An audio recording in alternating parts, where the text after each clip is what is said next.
Hello बच्चों, कैसे हैं आप सब। उम्मीद करता हूँ ठीक होंगे। आज हम लोग पार्ट 6 वीडियो करने वाले हैं एक्सरसाइज 1.2 का। ठीक है, अगर वीडियो पसंद आता है तो लाइक कीजिए, चैनल को सब्सक्राइब कीजिए, कमेंट कीजिए जो भी उसमें कमी दिखता है, और अपने दोस्तों के साथ ज़्यादा से ज़्यादा हो सके तो शेयर करिए। आज हम लोग करने वाले हैं बच्चों 10वां का तीसरा प्रश्न। ठीक है, 10वां का तीसरा प्रश्न हम लोग करेंगे। ठीक है, 10वां के दूसरा तक हम लोग पिछले वीडियो तक बना चुके थे। आज हम लोग इसमें करेंगे 10वां का तीसरा प्रश्न। तो देखिए, आइए हम लोग देखते हैं 10वां का तीसरा प्रश्न क्या है। ठीक है, 10वां का तीसरा प्रश्न है कि यदि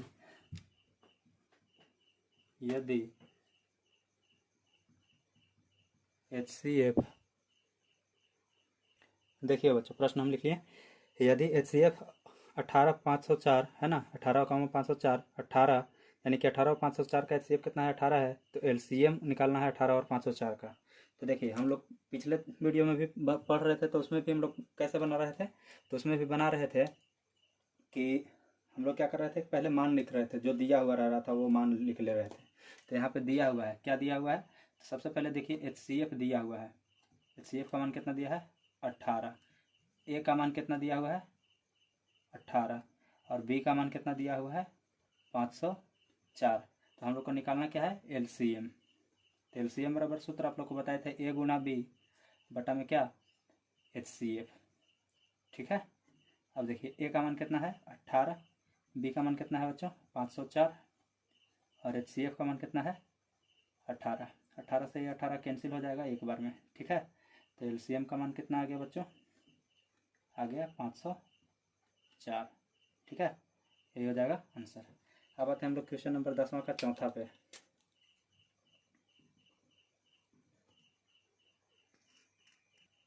चलिए बच्चों, अब देखते हैं हम लोग क्वेश्चन नंबर 10वां का चौथा। ठीक है, 10वां का चौथा में है LCM का मान दिया है। ठीक है, क्या क्या दिया है तो लिख लेते हैं। LCM का मान दिया है, कितना दिया है LCM का मान, 672। ठीक है, ए का मान यानी पहली संख्या का मान दिया है कितना, 96। बी का मान यानी कि दूसरी संख्या का मान दिया है कितना, 168, और निकालना क्या हम लोग को, HCF। तो HCF बराबर फार्मूला आप लोग को बताए थे कि ए गुने बी और बटा में क्या हो जाता है, LCM। ए गुने बी, तो ए का मान कितना है, 96, बी का मान कितना है, 168, और LCM का मान कितना है, 672। ठीक है, तो चलिए इसको बनाते हैं। चलिए देखिए, चलिए 8 से काटिए, 8 8 64, बच जाएगा 3, 32 हो जाएगा, 8 चौके 32, इसको 8 से काटिए, 8 एकम 8, 8 दूनी के 16। ठीक है, 12 बार में कट जाएगा। ठीक है, 12 एकम 12, 12 सते 84, कितना आ जाएगा बच्चों, 168 बटा 7। अच्छा 7 से काटिए, 7 एकम 7, 60 से काटिए, 7 दूनी के 14, 2 बच जाएगा, 7 चौके 28, कितना आ गया, 24। ठीक है, यानी कि HCF का मान कितना आ जाएगा, 24। अब आते हैं हम लोग क्वेश्चन नंबर 5 पे। अब आते हैं हम लोग क्वेश्चन नंबर 5 पे। क्वेश्चन नंबर 5 कह रहा है कि यदि HCF है ना 54,78 6, मैंने 54 और 78 का HCF कितना है, 6 है, तो LCM 54,78 ज्ञात करें। मैंने कि 54 और 78 का क्या करना है, LCM ज्ञात करना है। तो लिखेंगे, सॉल्व लिखेंगे। ठीक है, और देखिए दिया हुआ है, क्या दिया हुआ है, तो HCF का मान दिया है, कितना दिया है HCF का मान, 6। ठीक है, ए का मान कितना दिया है, 54, और बी का मान कितना दिया है, 6। ठीक है ना, तो अब देखिए यहाँ से क्या लगाइएगा फार्मूला, LCM बराबर फार्मूला लगाइएगा। तो LCM बराबर क्या होता है, ए गुना बी और बटा में क्या होता है, HCF। ठीक है, अब देखिए ए का मान कितना है, 54 है, बी का मान कितना है, 6 है। ठीक है, सॉरी बी का मान 78 है जी, गलत लिखा गया था, बी का मान 78 है, बी का मान 78 है, और HCF का मान कितना है जी, 6। 6 से काटिए, 6 कम 6, और 6 9 आता 54, 9 बार में कट जाएगा, तो आ गया LCM बराबर कितना आ गया, 9 गुने 78, 8 9 72 के 2 हासिल बच गया 7, और 9 7 63 और 7 कितना हो जाएगा, 70। आ गया हमारा आंसर कितना, 702। ठीक है, यही हो जाएगा आंसर। अब आते हैं हम लोग क्वेश्चन नंबर 6 पे। देखिए बच्चों, क्वेश्चन नंबर 6 है हमारा कि यदि HCF ऑफ 306 और 657 कि 306 और 657 का जो HCF का मान है वो 9 है। ठीक है, तो LCM का मान इसमें ज्ञात करना है। सॉल्व लिखिएगा। ठीक है, और दिया हुआ है, क्या दिया हुआ है, तो HCF का मान दिया है, कितना दिया है, 9। A का मान दिया है, कितना दिया है, A का मान दिया है 306 और B का मान कितना दिया है, 702 दिया है। तो हम लोग को निकालना क्या है, LCM निकालना है। तो LCM बराबर लिखेंगे तो क्या होता है, A गुना B बटा में क्या होता है, HCF। ठीक है, मान रखिए यहाँ A का मान कितना, 306 गुना कितना, 702 और बटा में कितना हो जाएगा, 9। तो 9 हो गया बटा में। चलिए देखते हैं 9 से काट के कोई कटेगा, 7 2 9, ये कट जाएगा, 9 कम 9, 9 से काटिएगा तो 9 7 63। ठीक है ना, बच कितना जाएगा, 7 बच जाएगा और 9 8 72, यानी कि आ गया 306 गुना कितना, 78। ठीक है, 306 गुना 78, इसमें गुना करेंगे तो देखिए आएगा आपका, एक मिनट बच्चों, थोड़ा क्वेश्चन में मिस्टेक हो गया है, यहाँ पे देख लीजिएगा थोड़ा सा। यहाँ पे 702 नहीं ना है, बी का मान हम लोग का कितना है, 657 है। ठीक है, बी का मान कितना है, 657 है। चलिए HCF का मान 9 है, ए का मान कितना है 306 और बी का मान कितना है 657। तो यहाँ से LCM बराबर लिखिएगा। तो LCM बराबर क्या हो जाता है, ए गुना बी और बटा में क्या हो जाता है, HCF। ठीक है, वैल्यू रखिए, वैल्यू रखिएगा। तो ए गुना बी यानी कि 306 गुना 657 बटा में 9। ठीक है, 9 से काटिए, 9 एकम 9, 9 से कटेगा 9 तिया 27, बच जाएगा 3, 9 चौके 36, कितना आ गया 34 गुना 657। इसको गुना करेंगे तो देखिए कितना आता है, आएगा 22,338। यही हो जाएगा आपका आंसर। अब देखते हैं क्वेश्चन नंबर 7, 10वां का 7वां। चलिए बच्चों देखते हैं हम लोग क्वेश्चन नंबर 10वां का 7वां। 10वां का 7वां में कि यदि HCF 36,64 बराबर 4 तो LCM 36,64 ज्ञात करें। मैंने कि इसमें HCF दिया है 36 और 64 का कितना 4 और LCM हम लोग को ज्ञात करना है। तो सबसे पहले लिखेंगे A का मान, A का मान कितना है 36, B का मान लिखेंगे कितना है 64। ठीक, और HCF का मान लिखेंगे कितना है 4 है। ठीक है, तो अब क्या करिएगा, अब लगाइएगा LCM बराबर फॉर्मूला। LCM बराबर क्या होता है, LCM बराबर तो A गुना B और बटा में क्या आ जाता है HCF, यही ना होता है। तो देखिए A गुना B, A का मान कितना है 36 गुना B का मान कितना है 64 और बटा में कितना हो जाएगा 4, 4 से काटिए इसको, 9 बार में कट जाएगा, यानी कि 9 गुना कितना आ गया 64। ये किस चीज़ का मान है, LCM के। ठीक, गुना करिए, 4 9 36 का 6, हाथ से बच जाएगा 3, 4 9 6 54 और 3 कितना हो जाएगा 57, 576 आ जाएगा आपका आंसर। ठीक है, अब देखेंगे हम लोग क्वेश्चन नंबर 11। चलिए बच्चों अब देखते हैं कि जांच करें कि, है ना, 11 प्रश्न संख्या है, प्रश्न संख्या 11 का फर्स्ट है कि जांच करें कि n बिलोंग्स टू n, है ना, के 15 के पावर n का इकाई अंक शून्य हो सकता है। मतलब कि पूछ रहा है कि अगर 15 का पावर मतलब n यानी कि नेचुरल, ये बड़ा n का मतलब जानते हैं ना, नेचुरल नंबर, प्राकृतिक संख्या कोई भी रखते हैं तो उसका जो मान है से कि 0 पर मतलब खत्म हो सकता है कि नहीं हो सकता है। तो देखिए सबसे पहले यहाँ पे देखिए 15 का अगर गुणनखंड, 15 को कैसे लिख सकते हैं, 15 को हम लोग लिख सकते हैं 15 के पावर n, ऐसे लिख सकते हैं ना।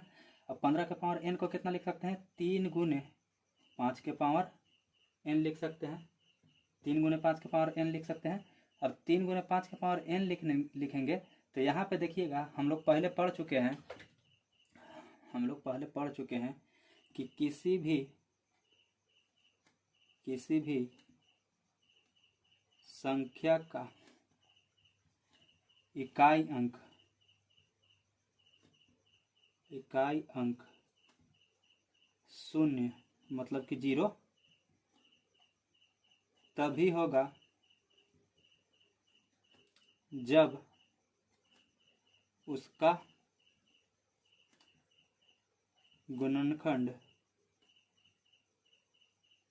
में 2 गुना 5 के रूप मिलता हो। ठीक है, यानी कि तभी हो सकता है कोई संख्या 0 पर समाप्त जबकि उसमें 2 गुने 5 के रूप में मिलेगा। ठीक है, कोई भी संख्या जिसका मान के चलिए एक एग्जाम्पल के तौर पर आपको हम 10 लेते हैं तो 10 में देखिएगा तो इसका गुणनखंड कितना आता है 2 गुने 5। ठीक है, 20 भी लेते हैं तो 2 गुने 5। ठीक है, 30 भी लेते हैं तो 2 गुने, है ना, 2 गुने 3 गुने 5। तो इसमें भी देखिएगा तो 2 5 आ रहा है। ठीक है, अगर 40 लेते हैं तो 2 गुने, है ना, 2 गुने 5। इसमें भी देख रहे हैं तो 2 गुने 5 मैंने जिसमें भी 0 आ रहा है उसमें 2 गुने 5 का रूप अनिवार्य है, मैंने मिलता ही है गुणनखंड के रूप में। ठीक, अब यहाँ पे क्या कर रहा है कि 3 गुने 5 के रूप में है ना, उसका पावर n रखेंगे तो 0 आएगा कि नहीं आएगा, तो वो नहीं आएगा। ठीक है,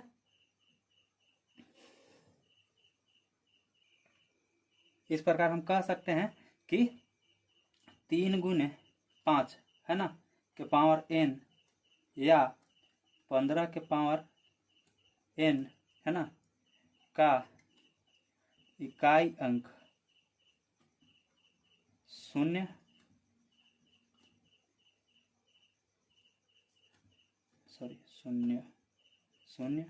यानी 0 नहीं हो सकता है, नहीं हो सकता है। ठीक है,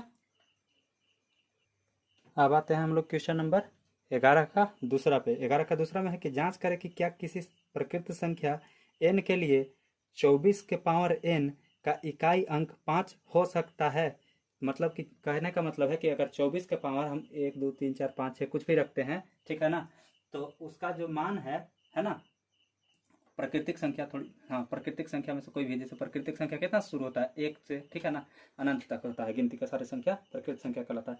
तो 24 का पावर जो है जैसे कि 1 2 3 4 कुछ भी रखेंगे, ठीक है ना, तो उसका जो इकाई अंक है 5 हो सकता है कि नहीं हो सकता है। ठीक है, तो लिखेंगे कि 24 का पावर n, है ना, में इकाई अंक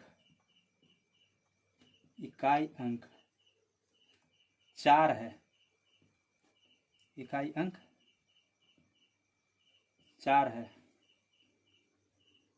है, चूंकि हम जानते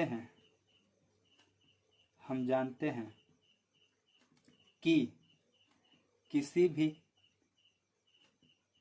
संख्या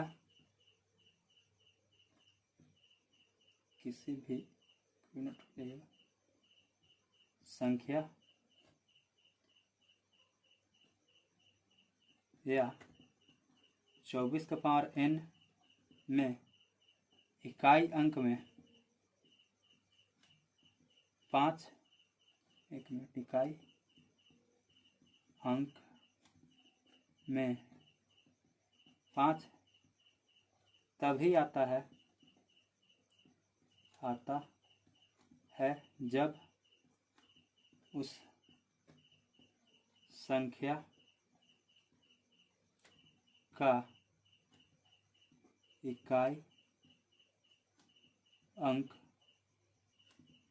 5 होता है। ठीक है, हम जानते हैं कि किसी संख्या या 24 का पावर n में इकाई अंक, है ना, 24 का पावर n में छोड़ दीजिए, हटा दीजिए। ठीक है, देखिए यहाँ से 5 तभी आता है जब उस संख्या का इकाई अंक कितना होगा, 5 होगा। तभी आप उसको कितनों से गुना करिएगा ना, कितना भी पावर रखिएगा तो कितना आएगा, 5 आएगा। चाहे 1 रखिए, 2 रखिए, 3 रखिए, 4 रखिए, 5 रखिए। ठीक, जैसे 5 का पावर 1 रखते हैं तो 5 आता है, 5 का पावर 2 रखते हैं तो 25 आता है, 5 के पावर 3 रखते हैं तो 125 आता है ना, 5 के पावर 4 रखते हैं तो 625 आता है। तो इकाई अंक में क्या हो रहा है, 5 था तभी 5 आया। ठीक, अब यहाँ पे इकाई अंक में कितना है, 4 है, अतः क्या होगा, यहाँ पे 5 नहीं आएगा। लिख देंगे कि इसलिए 24 के पावर n में इकाई अंक 4 है, अतः इकाई अंक 5 नहीं हो सकता है, नहीं हो सकता है। ठीक है, नहीं हो सकता है लिख दीजिएगा। ठीक है, अब आते हैं हम लोग क्वेश्चन नंबर 11 का तीसरा पे। अब आते हैं बच्चों हम लोग क्वेश्चन नंबर 11 का तीसरा पे। 11 का तीसरा में है कि जांच करें कि क्या कोई प्रकृत संख्या है ना n बिलोंग्स टू n है ना के लिए 21 का पावर n अंक 0 पर समाप्त हो सकती है। तो इसमें भी देखिए, इसमें देखिए कह रहा है कि मैंने 21 का पावर अगर n मैंने कि n कहे का मतलब है कि नेचुरल नंबर प्राकृतिक संख्या 1 2 3 4 कुछ पावर रखेंगे तो इसका मान 0 पर समाप्त हो सकता है कि नहीं हो सकता है। तो सबसे पहले तो आप n का पावर बने कि 21 का पावर 1 2 3 4 ऐसे भी करके बना सकते हैं, नहीं तो डायरेक्ट देखिए 0 पर तभी समाप्त होता है। लिखेंगे यहाँ कह रहा है क्या, सॉल्व लिखिएगा। ठीक है, सॉल्व लिख के यहाँ पे देखिए कह रहा है क्या कि 21 का पावर n है ना का इकाई अंक 0 पर समाप्त हो सकता है, मतलब कि ये पूछ रहा है हो सकता है। लिखेंगे चूंकि हम जानते हैं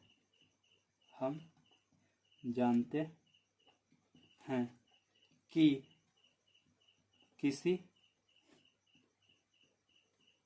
संख्या का इकाई अंक 0 पर तभी समाप्त होता है जब उसका गुणज या फिर कह सकते हैं गुणनखंड भी कह सकते हैं, गुणनखंड 2 गुने 5 के रूप का हो। तब देखिए 21 को लिखिएगा कितना है, 21 के पावर n है ना बराबर। अब यहाँ लिखिएगा दिया है, क्या दिया है, 21 का पावर n दिया है। अब 21 के पावर n को हम लोग क्या लिख सकते हैं, 3 गुने 7 के पावर n लिख सकते हैं ना, 3 गुने 7 के पावर n लिख सकते हैं। अब यहाँ देखिए 3 गुने 7 के पावर n, तो यहाँ 2 गुने 5 के रूप में तो आ नहीं रहा है, तो इसलिए लिखेंगे यहाँ पे कि यहाँ 21 के पावर n बराबर 3 गुने 7 के पावर n, जो कि 2 गुने 5 के रूप में यहाँ पे छोड़ के लिख लीजिएगा में नहीं है। अतः यह 0 पर समाप्त नहीं होगा। ठीक है, ये पढ़ लीजिएगा, खाली देखने में लग रहा हो कि बड़ा सा लिख दिया है। ठीक है, इसको पढ़ लीजिएगा, ये समझ में आ जाएगा आपको। ठीक है, अब आते हैं हम लोग क्वेश्चन नंबर 11 का चौथा पे। चलिए बच्चों अब देखते हैं क्वेश्चन नंबर 11 का चौथा। ठीक है, 11 का चौथा प्रश्न क्या कह रहा है। 11 का चौथा प्रश्न में कह रहा है कि जांच करें कि क्या कोई प्राकृतिक संख्या n बिलोंग्स टू n के लिए है ना संख्या 8 के पावर n अंक 5 पर समाप्त हो सकती है कि नहीं हो सकती है, यह बताना है। ठीक है, तो देखिए यहाँ पे हम लोग जानते हैं, लिखेंगे कि 8 के पावर n बराबर, इसको कितना लिख सकते हैं, 2 के पावर 3 पावर n लिख सकते हैं ना, कैसे कि 2 गुने 2 गुने 2 3 बार लिखेंगे। ठीक, तो 2 गुने 2 गुने 2 3 बार लिखेंगे, तो इसका मतलब क्या है, 2 के पावर 3 के पावर n आ जाएगा। ठीक, अब लिखेंगे यहाँ कि चूँकि हम जानते हैं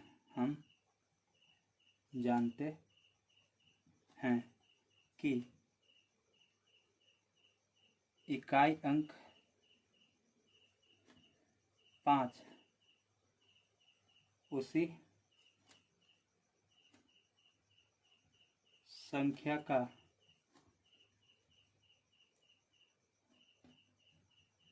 आता है जिसका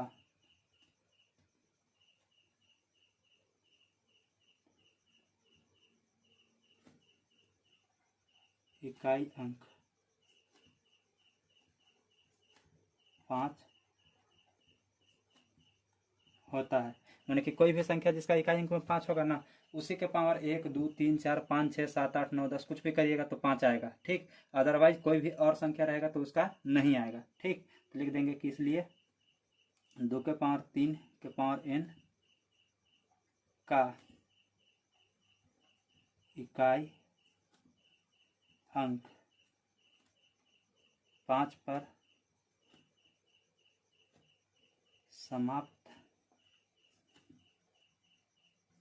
नहीं होगा। ठीक है, ऐसा लिख दीजिएगा। अब आते हैं हम लोग क्वेश्चन नंबर 5 पे। क्वेश्चन नंबर 5 क्या कह रहा है, देखिए बच्चों, क्वेश्चन नंबर 5 में आपका सेम क्वेश्चन है कि जांच करें कि क्या कोई प्राकृतिक संख्या n बिलोंग्स टू n के लिए संख्या 4 के पावर n है ना, अंक 4 के पावर n अंक 5 पर समाप्त हो सकती है। तो वही चीज़ है, वहाँ 8 के पावर n था, यहाँ 4 के पावर n है, तो सेम इसको भी इसी तरह से लिख देंगे। इसको भी 2 का पावर कितना लिखेंगे, 2 और का पावर क्या लिख देंगे, n। ठीक, हम जानते हैं कि संख्या 5 है ना, उसी संख्या का हम जानते हैं कि इकाई है ना अंक 5 उसी संख्या का आता है जिसका इकाई अंक 5 होता है। यहाँ पे देखिए इकाई अंक लिख लीजिएगा ना, इकाई अंक 5 उसी संख्या का आता है जिसका इकाई अंक 5 होता है ना। इसलिए 2 के पावर 2 के पावर n, यानी कि 2 के पावर 2 के पावर n कहने का मतलब है कि 4 के पावर n का इकाई अंक 5 पर समाप्त नहीं होगा। ठीक है, अब आते हैं हम लोग क्वेश्चन नंबर 6 पे।